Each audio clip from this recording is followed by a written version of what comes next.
Loading intrusive. Home invasion movies have always been a personal favorite subgenre for me when it comes to horror. They were the only movies that really could get under my skin because out of all the demonic cults and supernatural possessions and all the campy serial killers, the idea of a home invasion seemed the most likely to happen to me. All it takes is a random person who wants to make themselves at home in your home. Shit, that person could even be you. Go pay a visit to your neighbor's house and see what happens. But with that being said, there's one movie that piqued my interest as a kid, and it happened to fall in the home invasion category, The Strangers. But it wasn't exactly what I expected. How do I explain this? So the movie starts with this Texas Chainsaw style narration about the movie being based on true events and how many violent crimes are committed each year, blah blah blah.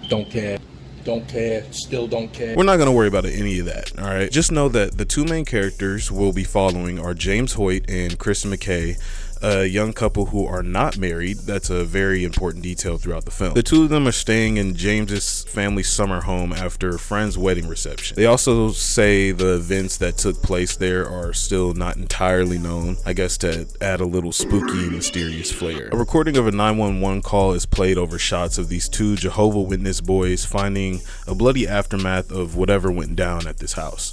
What's your name? Jordan, Can you tell me what street you're on? I don't know where we are. Who did you find? There's blood on the walls. Help us. Jordan, Help calm us. down. Jordan, you gonna have to get your shit together. We then cut to James and Kristen sitting at a red light in some pretty awkward silence.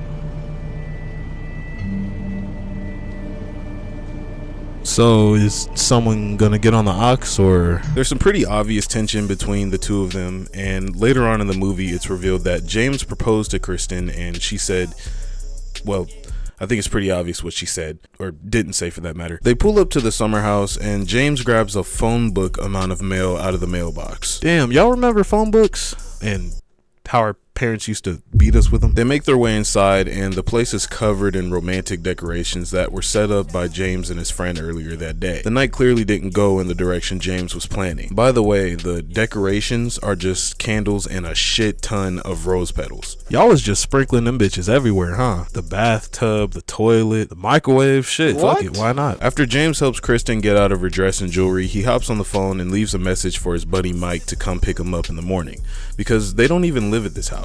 They're just staying there for the night. Imagine proposing to someone at a place you don't live and they say no. Now y'all gotta do the rest of the trip all awkward and shit. Two people in the car and one of them sitting in the back like a fucking Uber. Meanwhile, Kristen runs a bath. Damn, James went above and beyond with the romance decor. He even made Kool-Aid come out the faucet. At least I think it's Kool-Aid. Who knows, this movie might take place in Flint, Michigan.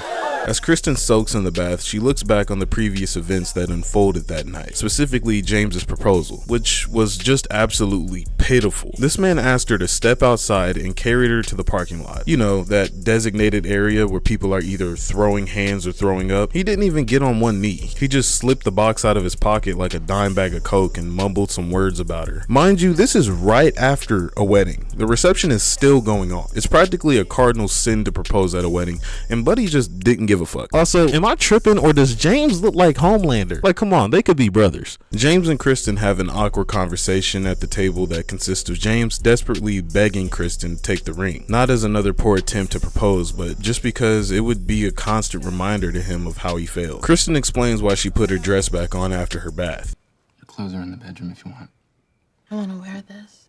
I only get to wear it tonight. Says who? You can wear that anytime you want. If niggas can wear jeggings, I'm pretty sure you can get away with it. After some more moping from James, he turns on the first of many unsettling songs in this movie. Things start getting a little hot and heavy after a hug lasts too long, but as the clock strikes 4, there's a cock block knock at the door. James opens the door to this blonde chick looking for someone named Tamara, and the entire interaction is just not right.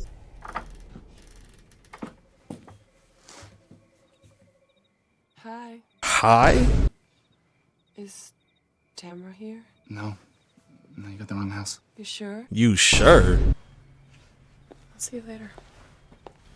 See you later. Despite the weird visit from Blondie, James and Kristen kind of just brush it off and continue on with their night. Eventually, James decides to leave the house and get Kristen more cigarettes, because if she won't marry him, he's at least gonna fuel her addiction. Don't drink and drive, folks. Kristen puts on another creepy song, and curiously, she also puts on the engagement ring that ends up getting stuck on her finger.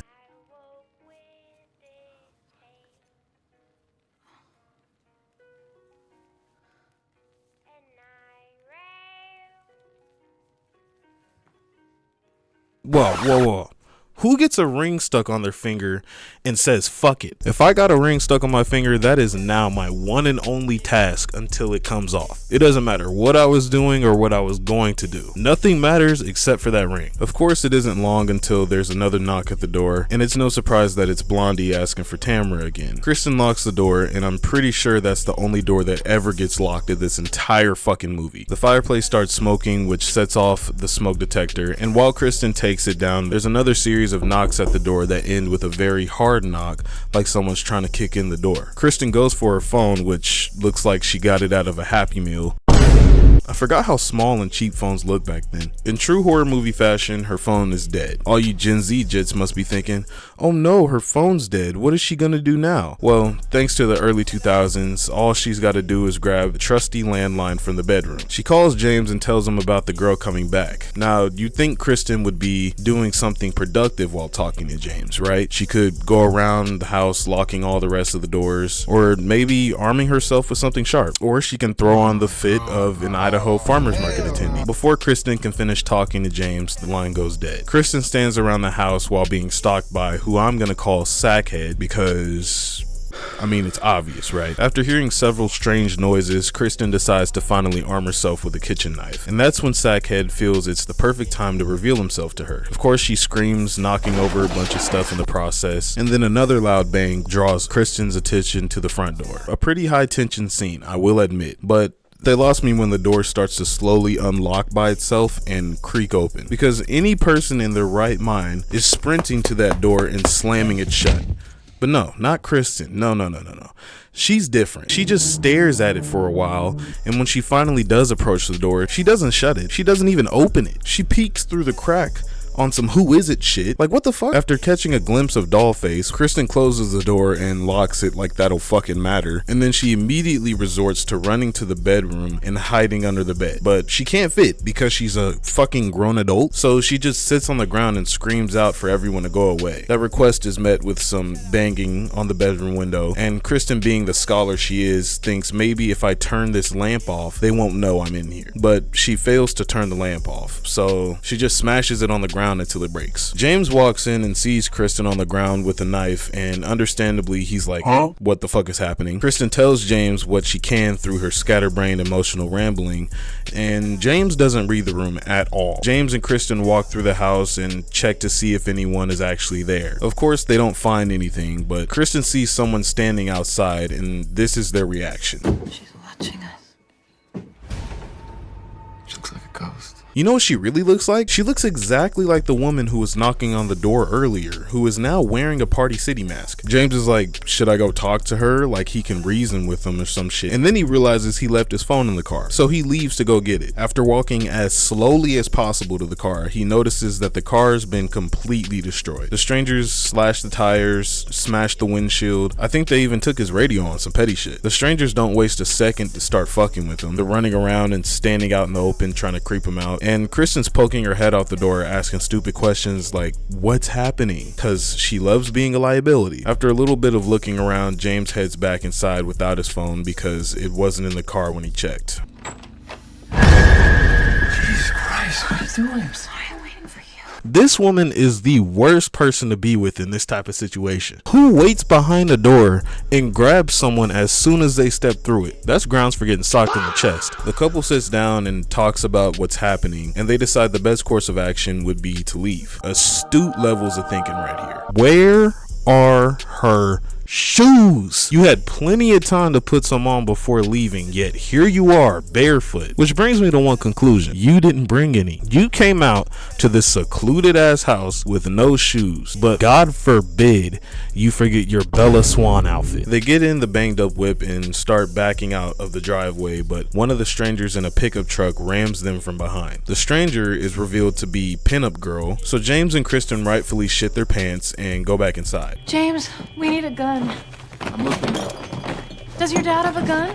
Kristen, I'm looking. We need a gun. Oh my god, she's a fucking genius. Look, bro, I'm not saying you dodged a bullet not marrying this girl, but actually, that's exactly what I'm saying. This girl's got the comprehension skills of a ham sandwich. Sure enough, James finds this Fisher-Price ass gun. He literally has to put that bitch together. You could play duck hunt with that motherfucker. They go to the bedroom and find all these scribbles all over the window. And then I guess the strangers start flinging their shit. I don't know. It could just be mud, but either way, it's disturbing as fuck. James and Kristen head to the closet because apparently that's where the bullets are kept. I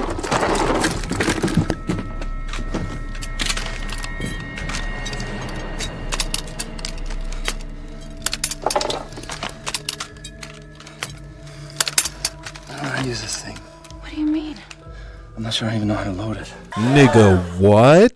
Okay, I can understand not knowing how to put it together, but you don't know how to load it? A literal child could figure out how to load a gun. I'm assuming that's why they kept it in separate places. Somehow they put together the gun and stuffed ammo in every crevice except for the actual fucking gun. Sackhead starts chopping the door down with an axe, and of course, Shawty starts genuinely screaming her lungs out. PSA, if you are ever in any situation where screaming does not help, don't do it. Now, let's take a moment to analyze the situation. Here's an analysis. They have an axe. You have a gun. Stay with me now. You could take the boomstick and aim it through the door, specifically that shotgun barrel sized hole right there, or you could grab the piano and huck that bitch around like it's Moving Day Simulator. While James's one and only true love loads the gun on the ground like she's playing with Legos, he tries to make himself useful, so he grabs the one thing that would make this situation better: a random ass chair. James finally picks up the gun and fires it at the door, but Sackhead is long gone, so the couple make their way to the garage. Oh shit, Billy Badass is rolling up his sleeves. It's getting serious now. I guess their new plan is to just wait it out, and if anyone comes through the door, they're getting blasted. Not the worst idea they've had all night. James's friend Mike pulls up to the house because he decided to pick him up early.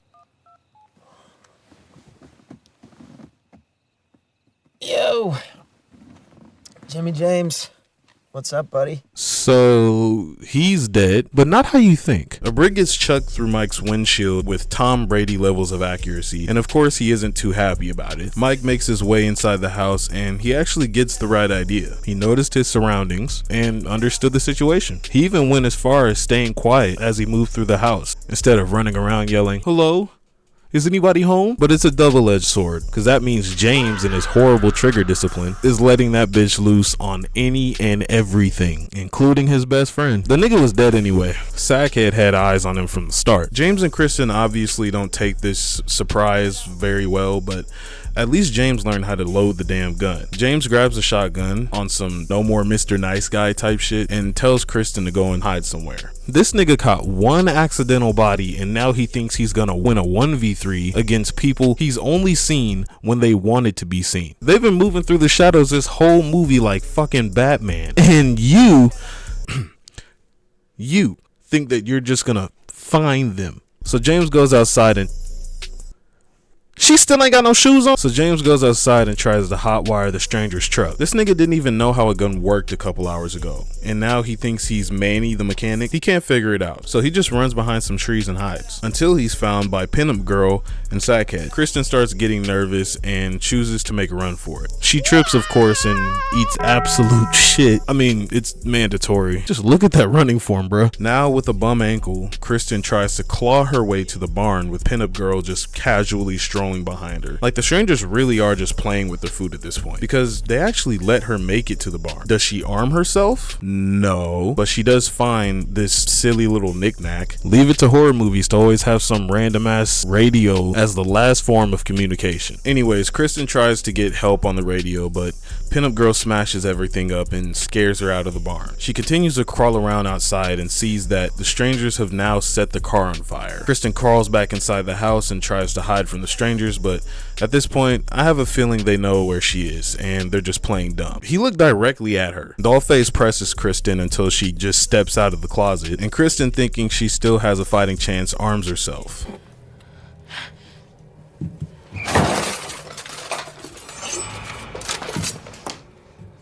Little baby ass knife. James, useless ass, falls into the room being followed by Sackhead, and you can pretty much deem these two people cooked. Kristen tries to make a run for it, but Sackhead grabs her and throws her up against a wall like she's fucking spaghetti. The incapacitated couple is drugged to the living room and tied up in chairs. They wake up as Pinup Girl opens the curtains and daylight fills the room. By the way, these three, not nearly as scary now that they're in broad daylight. After this long game of cat and mouse, Kristen has only one question left to ask. Why are you doing this to us?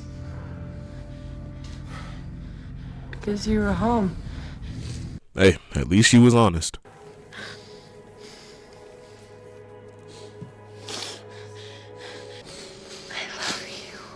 Oh, it's entirely too late for that, sis. The strangers take their mask off one by one, and I think it's safe to say these two are goners. The strangers take turns stabbing Kristen and James, and that's pretty much it for them. The strangers leave, and as Kristen lays there bleeding out, she hears the ringing of a cell phone. Hold the phone. Literally. Did y'all even think to search Mikey Boy's body for a phone? The strangers drive away in their pickup truck and stop to talk to the two boys from the start of the movie. Can I have one? Are you a sinner? Nah, we cousins. Wait, I don't think that's how that works. So the two boys find the house and, well, we all know how that goes.